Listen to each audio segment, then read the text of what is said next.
¿Sabés cuándo fue el cambio? Cuando el Poder Real llegó a la conclusión que Alberto no le iba a meter presa a Cristina. Bueno, claro. Ellos tenían la tesis de la menemización de Alberto Fernández. Ellos dijeron... Sí, exacto, es eso. Es eso. El no haber roto con Cristina lo castigan al presidente. Exactamente. Entonces, no la querés meter en cana, no le soltaste la mano, vamos contra todos ustedes. Exacto. Y esto sí es un elemento disciplinador que excede la justicia argentina. Porque acá es donde tenemos que ver el juez Moro, el ex juez Bonadío, la embajada norteamericana, la formación de todos estos tipos que van a los congresos bancados por algunas fundaciones norteamericanas muy vinculadas al Partido Republicano. Así sí funciona el Poder Real, y en ese contexto creo que es interesante. Y que hoy algunos todavía siguen ocultando esto que hacía el macrismo, ¿no? Que sigue siendo fiscal, y a mí hay un relato que me estremece tanto como este que acabamos de escuchar, que es el del ex marido de la actual mujer del fiscal, que dice claramente que en realidad hay una escucha entre el fiscal Stornelli y el señor D'Alessio, donde evalúan la posibilidad de meterle droga a este muchacho que era piloto de avión peruano, para cortarlo en Estados Unidos de tal forma que quede de por vida detenido. Yo siempre pensé, digo, no, vos podés ser de derecha, de izquierda, podés creer una versión sobre lo que pasó en la Argentina u otra versión, pero frente a semejante categoría, yo creo que ningún tipo de derecha republicano, liberal, que no piense como nosotros, pero que tenga una idea más o menos digna de la justicia, puede seguir tolerando que un fiscal como Stornelli siga siendo fiscal. Estamos hablando de un tipo... Un procurador como Casal, que lo protege, sigue siendo procurador interino. Sí. Digo, solo en la Argentina puede pasar esto. En cualquier país del mundo esto es un escándalo. Es un escándalo. Un testimonio contado en primera persona de cómo venía D'Alessio, el Charlie, hablando en nombre del fiscal. ¿Sabes por qué pongo el caso del ex marido de la mujer? Porque por ahí mucha gente que mira el programa puede decir, bueno, porque quienes vienen a C5N tienen una virada ideológica muy definida y por ahí tienen intereses, metele que es legítimo que puedan, digamos, sospechar de lo que nosotros decimos, como muchas veces nosotros sospechamos de las cosas que escuchamos en otras señales de noticia que tienen otra mirada ideológica. Es legítimo, pero frente a esto, por ejemplo, que me parece, hay que ser mala persona para decir, le voy a poner droga al ex marido de mi mujer para que quede de por vida detenido porque estoy celoso. O sea, esto no resiste ningún tipo de análisis ideológico ni político. Hay un cuestionamiento que sobre todo lo hace parte de la militancia o votantes del Frente de Todos a este primer año del gobierno, en decir, bueno, por ejemplo, la semana pasada el doctor Ubeira, el lunes el doctor Juan Ramos Padilla, decir, bueno, el gobierno ha hecho poco en el tema judicial, es la deuda pendiente de este gobierno. Cristina, una carta durísima, no sé si la leíste hoy, donde directamente apunta contra la Corte como sostenedora del lawfare en la Argentina. Coincido. También creo que un gobierno con muchas dificultades como consecuencia de la pandemia, ya lo sabemos, no es para justificarlo, pero es para caracterizarlo. Igual mi agenda es una agenda más social, más económica, donde también creo que estamos en deuda. A mí me gustaría, sin lugar a dudas, ir en la dirección de la creación de empleo, la defensa del empleo, de la pyme. Ahí sí, ahí estuvo la pandemia del coronavirus que mató todo. Sí.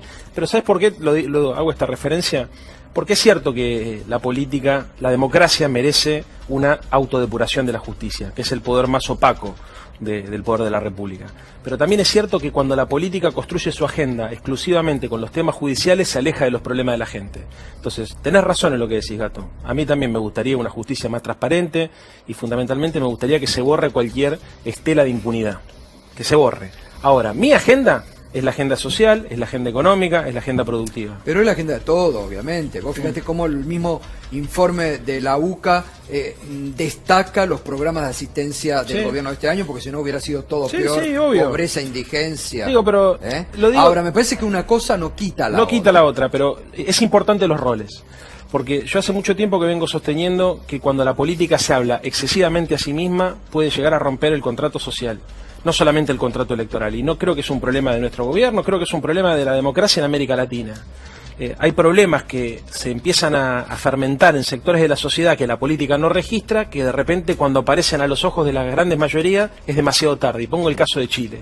Gente que hacía mucho tiempo que sentía que la política no le daba respuesta a los problemas de inseguridad, a los problemas del deterioro de su calidad de vida, problemas de transporte, y de la mañana a la noche todos se dieron cuenta que habían millones de indignados que hicieron mierda el sistema.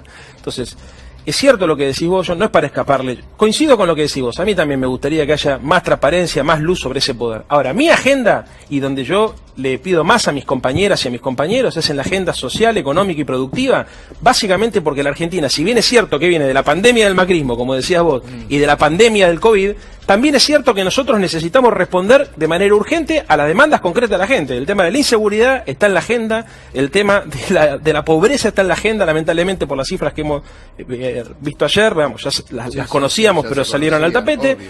Y fundamentalmente el problema del desempleo y de la pérdida de poder adquisitivo del salario, que son temas que la gente ve que el gobierno hace cosas. Por eso, además, digamos, creo que es importante en este balance que estamos haciendo el primer año entender cuál es el esfuerzo, pero también la democracia tiene que problematizar la angustia de la gente para que esa angustia no se transforme después en la antipolítica y en el antisistema. No, obviamente coincido con lo que planteas, pero digo, ¿no será que la agenda esta judicial busca por parte de los que aplicaron estas estrategias, esta utilización de los servicios de inteligencia y demás, para anular la otra agenda? O sea, que es una forma de neutralizar las mejoras que se hacen en el campo social o económico o en los avances, digo, lo que ha ocurrido durante el gobierno de Cristina Kirchner, ¿no? Donde anunciaba aumento para los jubilados, pero la agenda que dominaba era esta. Yo creo que hay una respuesta corporativa del poder real, permanentemente, y es lo que vemos. El poder real necesita garantizar estos privilegios, porque muchas veces dice uno, la justicia es un lugar donde los políticos tratan sus asuntos. Eso es parcialmente, porque también los monopolios, las grandes corporaciones tratan sus asuntos ahí. Entonces les interesa tener una... que más el poder económico exactamente, hoy. Exactamente. Y eso es algo que no necesariamente le damos el tiempo necesario. No, mirá el caso Vicentín, sino, ¿no? El caso de la Nación. Por poner un ejemplo, digamos, o de tantas otras empresas y tantas otras multinacionales, digamos, que van a litigar y que necesitan que haya un juez, un fiscal amigo para que les retenga una causa o para que se la resuelva favorablemente. Entonces, lo que sí tenemos que hacer, me parece a mí, porque eso fortalece la democracia, le da más dinamismo a la discusión política, es transparentar las relaciones de poder real. ¿Sabés por qué Stornelli se banca como fiscal? No solamente porque hay jueces y fiscales que lo acompañan, sino porque el poder económico, el poder mediático, algún favor le deben a Stornelli y necesitan que el tipo siga quedándose ahí. Entonces son capaces de tapar el chanchullo que acaba de denunciar el gato, o el compañero que acaba de denunciar en su programa, que le pasó, o lo que le pasó, por ejemplo, al ex marido de la mujer. Cualquier cosa vale con tal de que no pase nada y que en el fondo el status quo garantice su privilegio. Eso es lo que pasa. Y lo tapan y lo protegen y así sigue. Claro. Y así sigue el por eso pongo este caso, porque, a ver, eso es tan surrealista lo que pasó en la Argentina, con la justicia, con el espionaje ilegal, con todas las maniobras que hemos visto de parte del macrismo, que les termina jugando a favor. Porque cuando nosotros desarrollamos qué fue lo que hicieron con la mesa judicial, qué fue lo que hicieron con la AFI, qué fue lo que hicieron, cómo los compraban a uno, a otro, por ahí una persona que está mirando, que no tiene nuestra misma mirada ideológica, supone que es una exageración editorial nuestra para tirarle tierra a Macri. Y en realidad muchas veces nos quedamos cortos. Nos quedamos cortos. Yo conozco cosas que si las contara, estoy seguro, digamos, como no tengo las pruebas suficientes, la gente no me lo creería. Entonces me ahorro de contarla porque son de ciencia ficción.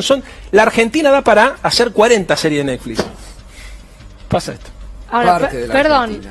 A mí me da la impresión de que yo no pondría tener un segundo plano la cuestión del Poder Judicial, porque lo que se ha visto en los últimos años es que, no porque sea mi tema, sino porque lo que se ha visto en los últimos años es que, ¿para qué se utilizó el Poder Judicial? Para condicionar a la política. Para condicionar y para además eliminar candidatos de carrera. Sí, o sea, claramente, se utilizó para eso. Se utilizó también para recortar derechos, o sea, respecto de lo que vos decís. Es exactamente el mismo Poder Judicial gobernado por la misma Corte Suprema, pero además se utilizó con una intención claramente de cuestionar a los populismos, digamos, los mal llamados los gobiernos populares. Los gobiernos populares.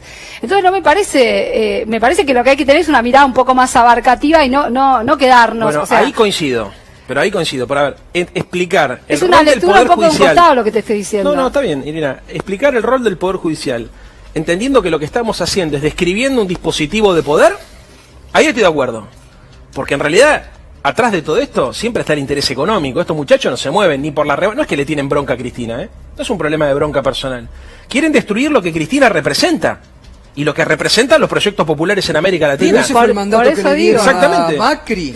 Ese fue el mandato. Ese es el mandato que le dieron a Macri. Ahí sí, ahí sí me gusta la discusión. Pero es el que asumió además el poder judicial. Exactamente. Sí, exactamente. Ahí sí me gusta a mí la discusión, Claro.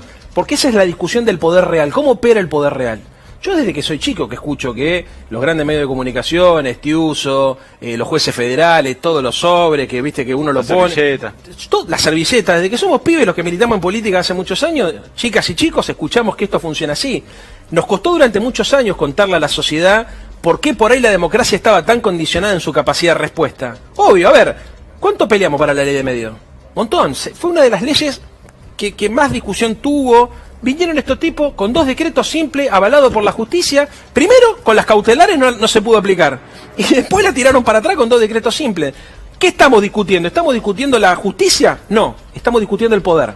Donde la justicia es una parte, y donde el poder económico, el poder financiero, bueno, el poder real opera de manera coordinada. Y la embajada norteamericana. Y la embajada, obviamente. Pero está eso que vos, y lo que estamos comentando, quedó en evidencia este año.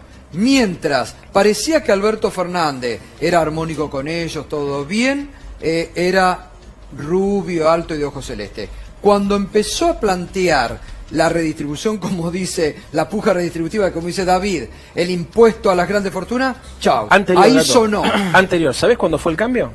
Cuando el poder real llegó a la conclusión que Alberto no le iba a meter presa a Cristina. Bueno, claro.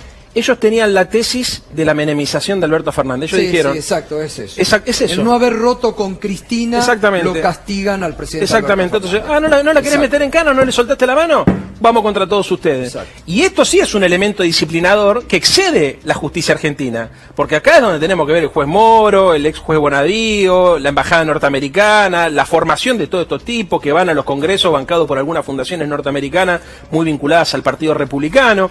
Así sí funciona el poder real, y en ese contexto creo que es interesante. Yo estoy muy preocupado con que los pibes no piensen que la política solamente es derecho procesal. Pero ahí está la pregunta.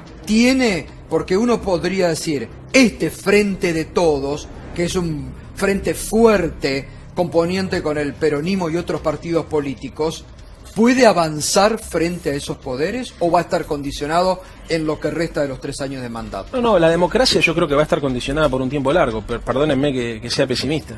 No es un problema. Lo que es muy débil es el poder político frente al poder real.